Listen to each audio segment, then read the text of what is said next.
देखिए, संजीवनी सेवा कुटीर को लेकर जो गतिरोध जारी था उसमें एक नया मोड़ आया है। आपको बता दूं, थोड़ी देर पहले यहाँ हजारीबाग जिला प्रशासन की टीम पहुंची है और अब इसे हटाने की प्रक्रिया पूरी की जा रही है। आपको बता दूं, संजीवनी सेवा कुटीर भाजपा विधायक प्रदीप प्रसाद ने 2 सांसद और लगभग 6 विधायकों की उपस्थिति में अपने जन्मदिन पर यानी कि जनवरी माह में इसकी यहाँ पर स्थापना की थी, इसका उद्घाटन किया था। उस दौरान से ही यह संजीवनी सेवा कुटीर सुर्खियों में बना हुआ था। लगातार सदन में भी स्वास्थ्य मंत्री इरफान अंसारी ने इस संजीवनी सेवा कुटीर को भाजपा का कार्यालय बताते हुए इस पर हमला बोला था और उसके बाद एक नोटिस जिला प्रशासन के द्वारा भाजपा विधायक प्रदीप प्रसाद को अतिक्रमणकारी बताते हुए जारी किया गया था और उन पर आरोप लगा था कि यहाँ पर भाजपा विधायक ने अतिक्रमण किया है।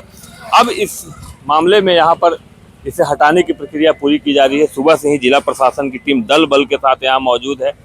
इसे हटाने की प्रक्रिया पूरी की जा रही है, लेकिन आपको बता दूं इसका विरोध भी हो रहा है। यहाँ पर पहुँचे कुछ लोगों ने यह भी बताया कि इस कुटीर के माध्यम से लोगों की मदद होती थी, लोगों को सहायता पहुँचाया जाता था।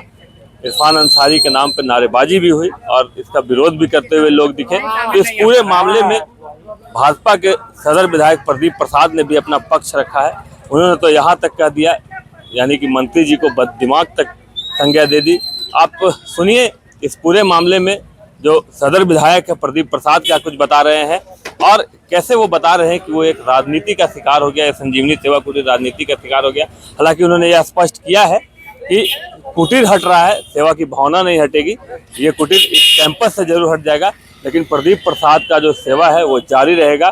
कल भी इरफान अंसारी ने कुछ आरोप बरही में चौपारण में जब वो उमाशंकर अकेला के घर पर आए थे तो वहाँ पर उन्होंने लगाया था। उस मामले में भी उन्होंने कहा है कि वो कुछ भी बोल सकते हैं, कुछ भी बोलने के लिए स्वतंत्र है, लेकिन यहाँ से संजीवनी सेवा कुटीर से लोगों की सेवा की जा रही थी। आप सुनिए इस पूरे मामले में यहाँ जो लोग पहुँचे थे, जो विरोध कर रहे थे, वो क्या कुछ बता रहे हैं और सदर से विधायक प्रदीप प्रसाद इस मामले में क्या कुछ बता रहे हैं। मैंने सदन में भी बोला था कि एक भी भाजपा का चिन्ह वहां आप दिखा दें तो मैं विधायक पद से इस्तीफा दूंगा। भरे सदन में एक आश्वी विधायक के सामने, स्पीकर महोदय के सामने भी बोला था। मैंने उनको भी बोला था बहुत जिम्मेवारी वाला पद मिला है, आप उलूल जुलूल मत बोलिए। अगर सहयोग चाहते हैं तो हम लोग जमीन में बैठ के भी आपके साथ कंधा से कंधा मिलाने का तैयार है। आप वो क्लिप भी देख सकते हैं। मेरा पहला भाषण में उनके साथ ये हुआ था विधानसभा में।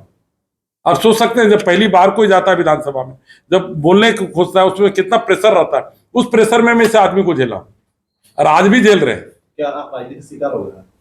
राजनीति के शिकार क्या हुए? एक बददिमाग इंसान के शिकार हुए। राजनीति तो हो ही रही है, इसमें दूसरी कोई बात नहीं। उन बेचार लोग जो बेबस हैं उन पर क्या बीतेगा?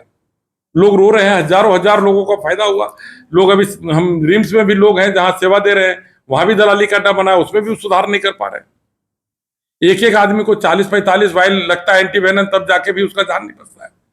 कौन सा दवाई दे रहे हो आप? मैं 3 दवाई देता हूं बाहर से खरीद कर तो ठीक हो जाते हैं। हर जगह दलाली है, हर जगह करप्शन है। आज मेरे दिल पे क्या बीत रहा है हम जान रहे हैं, यहाँ की जनता जान रही है।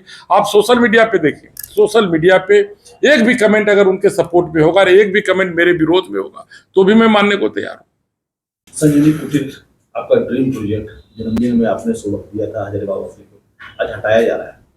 कितना दुखी है आज प्रदीप प्रसाद? देखिए, दुख तो है और दुर्भाग्य है।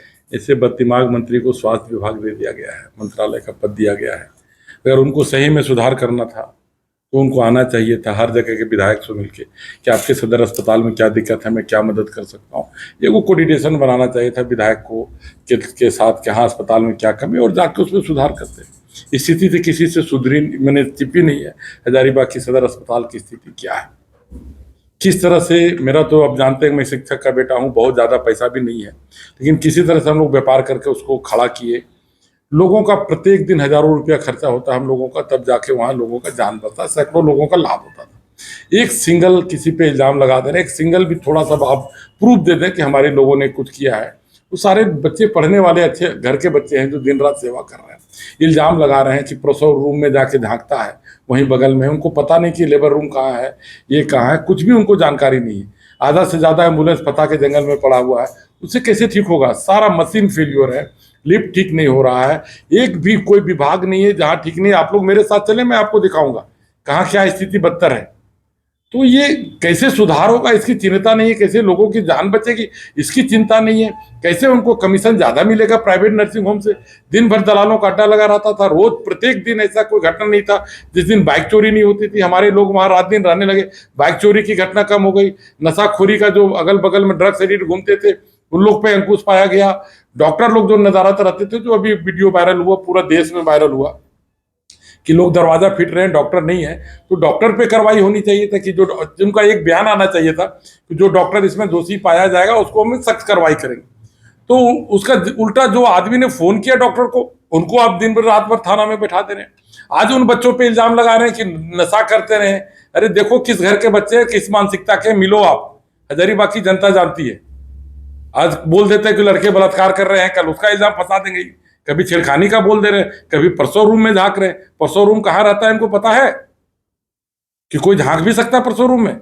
इतना नीचा वक्तव्य देते हैं, समझ में नहीं आता। ऐसा बददिमाग आदमी को कांग्रेस में लीडरशिप की कमी हो गई क्या खड़गे साहब के पास या राहुल गांधी के पास?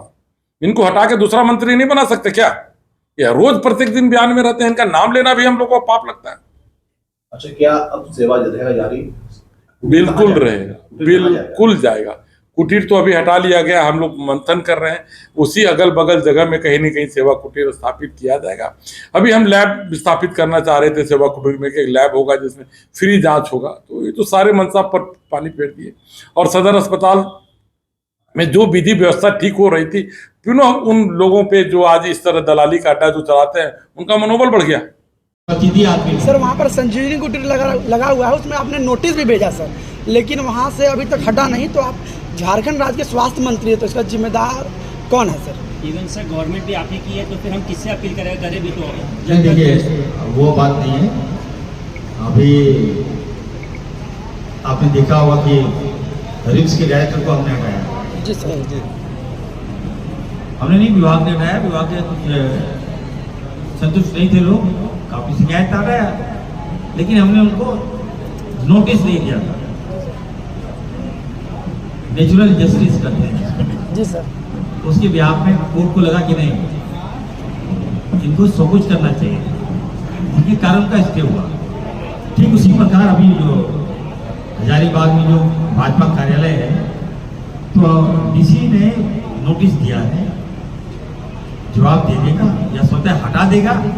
नहीं हटाएगा तो विभाग हटाएगा, कौन बड़ी बात है। लेकिन स्वास्थ्य में पॉलिटिक्स नहीं होनी चाहिए। मैं तमाम लोगों को कहना चाहता हूँ, तमाम पार्टियों को लोगों को कहना चाहता हूँ, हेल्थ में राजनीति मत करो। कहीं त्रुटियां है तो मुझे बताओ, मैं उसका समाधान करूंगा। ये कहना चाहता हूँ कि प्रशासन की टीम को जबरन प्रेशर देकर के इरफान अंसारी द्वारा भेजा गया है। इरफान अंसारी का कहना है कि सदर अस्पताल में सिर्फ हिंदुओं का इलाज होता है। ये बात भाइयों को समझ में नहीं आ रहा है, यहाँ सिर्फ हिंदुओं का अस्पताल होता है। जवाब आप लोग दीजिएगा। मैं ये कहना चाहता हूँ, एक सेवा कुटीर यहाँ बना करके लोगों का सहायता किया जा रहा था। जो वैसे लोग हैं जिनको एम्बुलेंस, सरकारी एम्बुलेंस नहीं मिला था, उनको अपने खर्चे से एम्बुलेंस देने का काम प्रदीप प्रसाद जी के द्वारा किया जा रहा था। सहयोग किया जा रहा था, लोगों को बताया जा रहा था कौन सा डिपार्टमेंट कहाँ पे, कब कहाँ पे इलाज होगा। जिनका इलाज नहीं होता था, वहाँ कंसर्निंग डॉक्टर से बात करके इलाज करने का काम कराया जा रहा था और उनका मदद करने का काम किया जा रहा था। यही बात यहाँ इरफान अंसारी को रास नहीं आया। इसका राजनीतिकरण करके यहाँ के पदाधिकारियों को प्रेशर देकर के भेजे इस संजीवनी कुटीर को हटाने के लिए। मैं कहना चाहता हूं, यदि आप हटाना चाहते हैं सदर अस्पताल में जो हो रहा है भ्रष्टाचार, उसको हटाइए। यहाँ पे जब प्रसव के द्वारा 2500 1000 रुपया तछला जाता है, उसको आप हटाइए। यहाँ ऑर्थो डिपार्टमेंट जब इलाज नहीं होता है, ऑपरेशन के लिए 15-15 20-20 दिन से लोग नहीं रहते, उनका इलाज नहीं करते, उस चीज को आप सुधारिए। यहाँ का जो मशीन खराब है उसको सुधारिए। संडे को यहाँ पर जो जांच घर क्यों बंद रहता है, इस पर सुधार लाइए। माननीय इरफान अंसारी जी सिर्फ हजारीबाग सदर नहीं, पूरे झारखंड के जिस अस्पताल में आप कहिए, मैं चैलेंज करता हूँ, आप हमारे साथ जाइए। मरीज करा रहा होगा, मरीज रो रहा होगा, मरीज आपको बद्दुआ दे रहा होगा, मरीज त्राहिमाम कर रहा होगा। झारखंड की स्वास्थ्य व्यवस्था से कहिए कि एकदम परेशान है। आरोप तो यह है कि कुटीर सेवा को उन्होंने नशेड़ियों का अड्डा भी ठहराया है। दिखलाइए, वीडियो जारी कीजिए, हम भी विरोध करेंगे। यदि यहाँ नशा पानी होता था तो आप वीडियो जारी कीजिए। कौन यहाँ गांजा पीता था, कौन यहाँ दारू पीता था, बोलने से नहीं ना चलेगा। आप तो खुल के बोल रहे हैं कि हिंदुओं का इलाज हो रहा था, उसका वीडियो है, तब इस बात पर हम कर रहे हैं। अगर नशा पानी हो रहा है, पैसा तसीला जा रहा है, बताइए, पूरा हजारीबाग इसका विरोध करेंगे और हम लोग उसको हटा देंगे। इतने लोग हजारीबाग के लोग, मैं तो किसी पार्टी में नहीं हूं, ना ही विधायक का मैं आदमी हूं, मैं क्यों बोल रहा हूं? जो गलत है सो गलत है, जो सही है सो सही है। गलत का विरोध होगा, जो सही है उसका समर्थन होगा। तो सुना आपने, आम लोग जो यहाँ पर इस सेवा कुटीर को हटाने का विरोध कर रहे थे, वो क्या कुछ कह रहे थे। सदर विधायक प्रदीप प्रसाद ने क्या कुछ कहा। उन्होंने साफ तौर पे कहा कि हाँ, मन तो दुखी जरूर है, लेकिन सेवा की भावना जो है वो लगातार जारी रहेगी। इस कैंपस से बाहर या कहीं पर फिर से सेवा कुटीर की स्थापना की जाएगी और लोगों की सेवा वो जारी रखेंगे। साथ ही साथ उन्होंने मंत्री इरफान अंसारी के बारे में भी बहुत कुछ कही है। उन्होंने साफ तौर पे यह भी कहा है कि कुछ दिन पहले जो वीडियो वायरल हुआ था उस मामले में डॉक्टर पे कार्रवाई ना करके इस मामले में डॉक्टर से बात करने वाले कार्यकर्ता पे कार्रवाई की जाती है, जो सरासर निंदनीय है।